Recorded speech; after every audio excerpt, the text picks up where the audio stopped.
Atalee Gordan of Buzzklub Creations. I'm affiliated with Sickle Cell Association here in Philadelphia. Our walk is coming up on October 24th, and I'd like to see you out there to taste our Sickle Cell cupcake. Welcome back to the Buzzklub.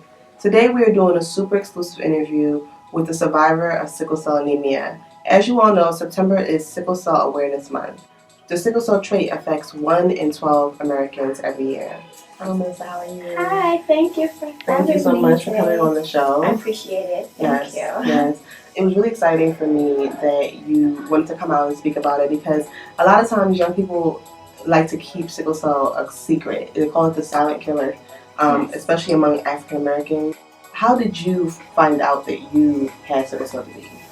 Well, actually, I'm Jamaican, so I was born and raised in Jamaica, and when I was 1 year old, my mom brought me to the hospital because I was constantly getting sick, and they diagnosed me with disease at 1.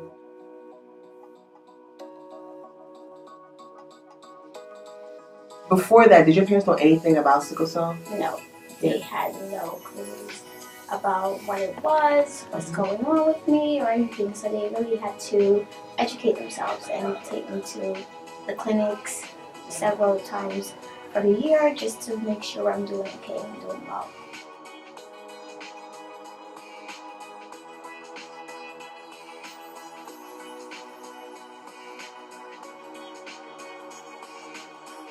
How has your experience been from childhood to adulthood with living with the disease? Because I'm sure it has changed over the years how it's taking control over your body.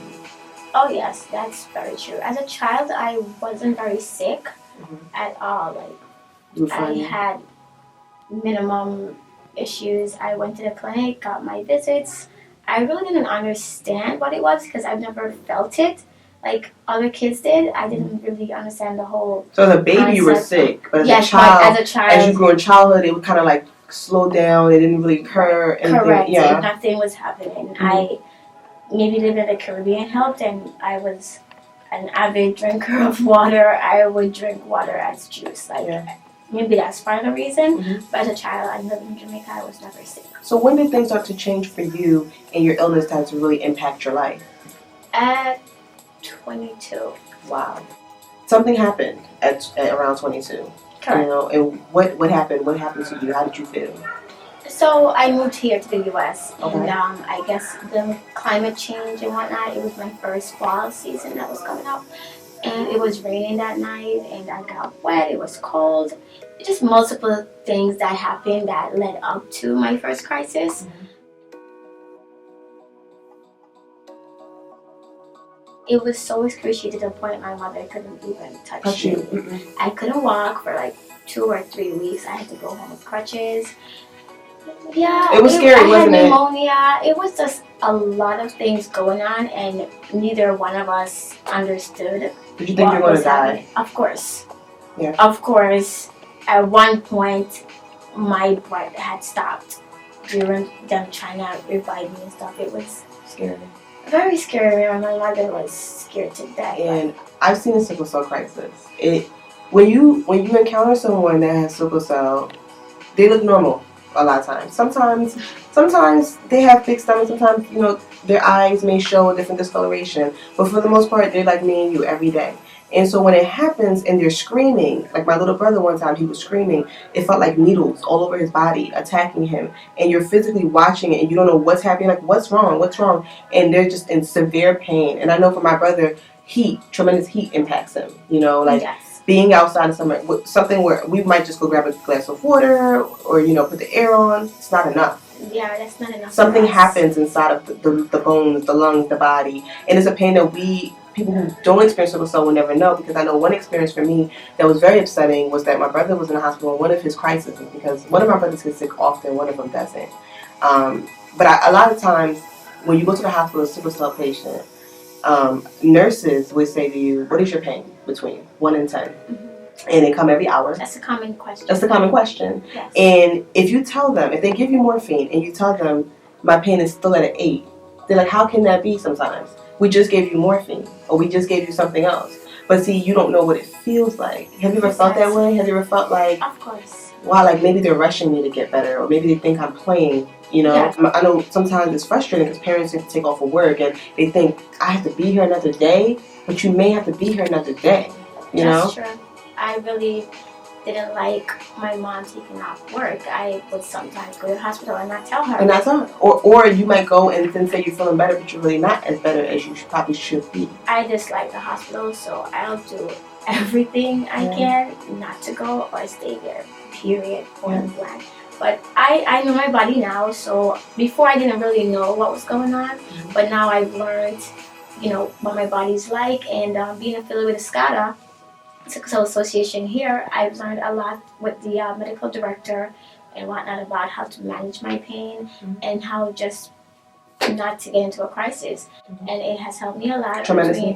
Between living in New York and moving here, I have not been as sick as I used to be.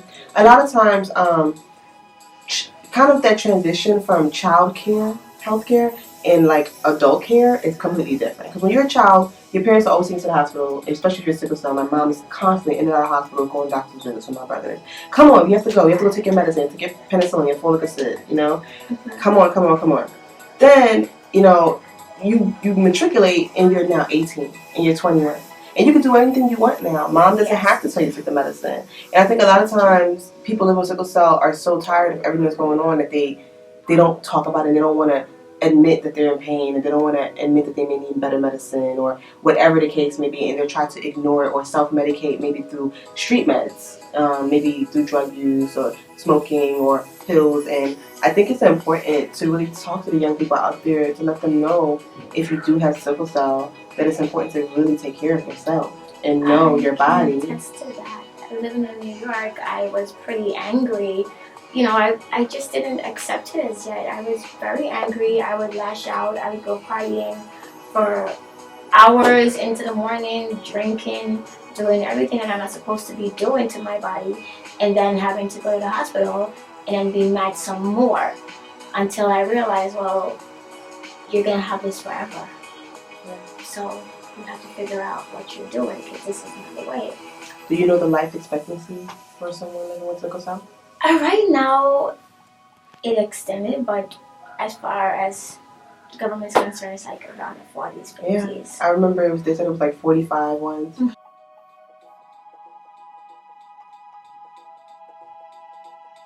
And there are people who are living 60, 75.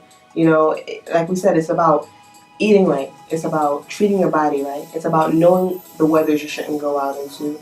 It's about taking your meds every single day. What do you think is the importance of someone who may be looking to start a family with a partner or get married and getting their partner tested to find out if they have the trait?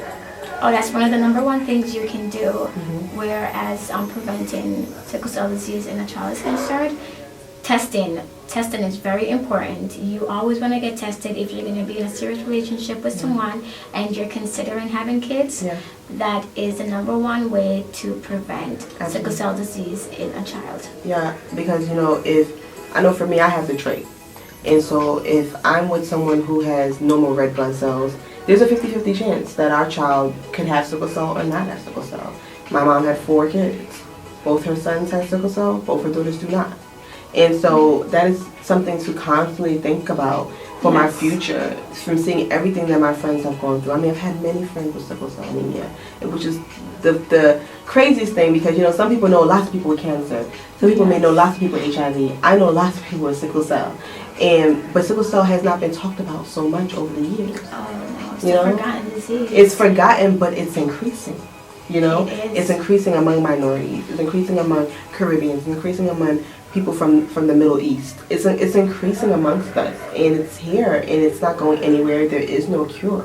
But what we can do is try to educate people and let them know that this is important. This is just as important as any other disease out there. That's true, and it's not just a black disease, as most would like to think. There are people in Greece with sickle cell disease. Yeah, absolutely. People in Italy, people in China, there are people all over the world with sickle cell disease. That's correct. But it does continue to impact people of minority, African descent, and Caribbean descent. It does. So if it's attacking our people, then our people need to get together and fight against it, stand against it, help people, you know. Yes. We have celebrities with sickle cell. We have T-Boz from TLC. She's been living with sickle cell. I mean, I know rappers, one of the rappers from Mobb Deep has sickle cell, and it just... Jordan Dunn, that model, her son Jordan has sickle Dunn, yeah, cell. her son sickle cell, and you know, it's exhausting sometimes. It's exhausting because people don't know.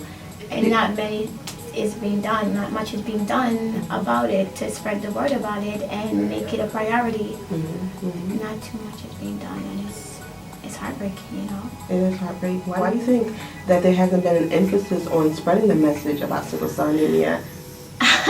The stigma of the fact that it's a black disease. And people don't technically always care when it comes to black people, right? Yes. Black lives do matter. True that. Yeah. Which is very unfortunate. We know when they had the ice bucket challenge, everyone put the ice bucket on them for a disease that they knew nothing about. They did not even know how to pronounce the disease. Our own people were jumping at the opportunity to put ice on their heads. But now when we talk about sickle cell, what are you willing to do to talk about the disease? What are you willing to do to share the information, to educate your community about sickle cell?